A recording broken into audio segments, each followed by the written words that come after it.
नवी मुंबई के वाशी में लगभग हर राज्य के जो भवन यहाँ मौजूद हैं, जिसके चलते विभिन्न राज्यों के लोग जब नवी मुंबई में आते हैं तो वो अपने अपने भवन में रुकते हैं। उसी तरह महाराष्ट्र भवन की काफ़ी लंबे समय से मांग चल रही है। सिडको ने यहाँ पर जगह भी आरक्षित कर दी थी, लेकिन सालों से वो जगह वैसी की वैसी पड़ी है और वहाँ पर कोई काम नहीं हो रहा है। 2 बार भूमि पूजन हो चुका है और कभी काम शुरू होता है फिर रुक जाता है और इस तरह सालों से काम अटका पड़ा है। आज राष्ट्रवादी कांग्रेस पार्टी शरद चंद्र पवार की तरफ से यहाँ पर प्रदर्शन किया गया है कि जल्द से जल्द इसका काम पूरा किया जाए। आइए हमारे साथ हैं जिलाध्यक्ष डॉक्टर मंगेश आमले, उनसे जानते हैं कि आखिर उनकी मांग क्या है।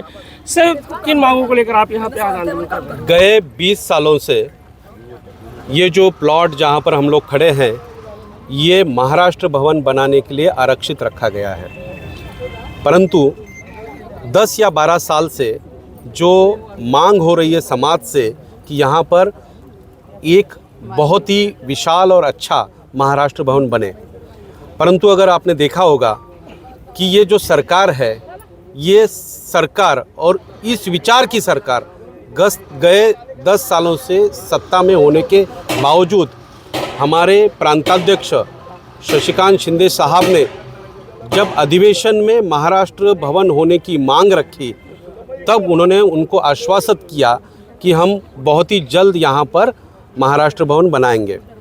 पिछले जुलाई 2024 में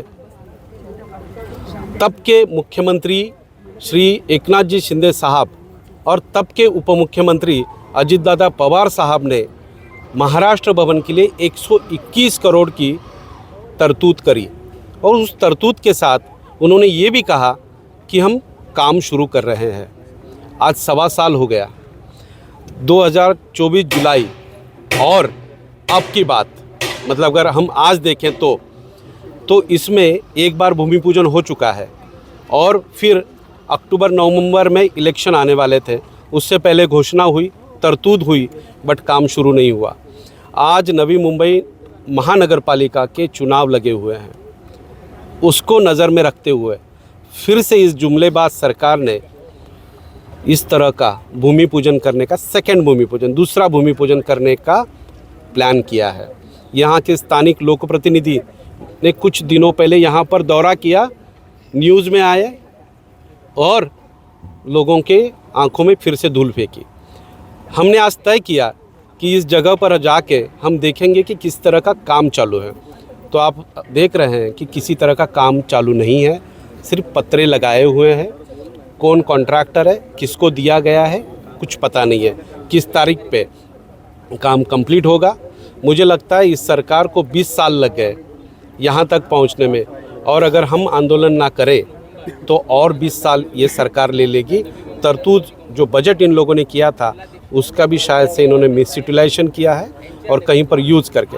तो हमने सोचा कि यहाँ पर सेक्टर 30A वाशी में सभी राज्यों के अपने खुद के भवन है, बट महाराष्ट्र में होने के बाद भी महाराष्ट्र भवन नहीं बन रहा है। ये शर्मिंदगी की बात है, ये इस सरकार को बताए, और इसलिए हम लोगों ने आज इस सरकार का प्रतीकात्मक पिंडदान और सिडको का भी प्रतीकात्मक पिंडदान किया है। सर, मुंबई जो है महाराष्ट्र की राजधानी है, तो विभिन्न हिस्सों से लोगों को किसी न किसी काम के लिए यहाँ आना पड़ता है। अगर ये भवन बनेगा तो उनको किस तरह से लाभ होगा? देखिए, ये 2 एकड़ का बड़ा प्लॉट है। महाराष्ट्र के विभिन्न जिलों से लोग इस शहर में अपना कामकाज करने आते हैं। उनको रहने की व्यवस्था बहुत महंगी है, तो महाराष्ट्र भवन होने के कारण एक सस्ती और अच्छी व्यवस्था उनको यहीं पर मिल जाएगी। इसी तरह से अनेकों तरुण, अनेकों यंगस्टर्स यहाँ पर अपने नसीब को आजमाने आ जाते हैं, उनके लिए भी व्यवस्था होगी। महाराष्ट्र के अनेकों उद्योजक जो हैं वो यहाँ पर मुंबई में किसी काम से आते हैं, उनकी रहने की व्यवस्था होगी। किसी तरह का एग्जीबिशन लेना है तो ऑडिटोरियम रहेगा, कोई प्रोग्राम लेना है तो ऑडिटोरियम रहेगा।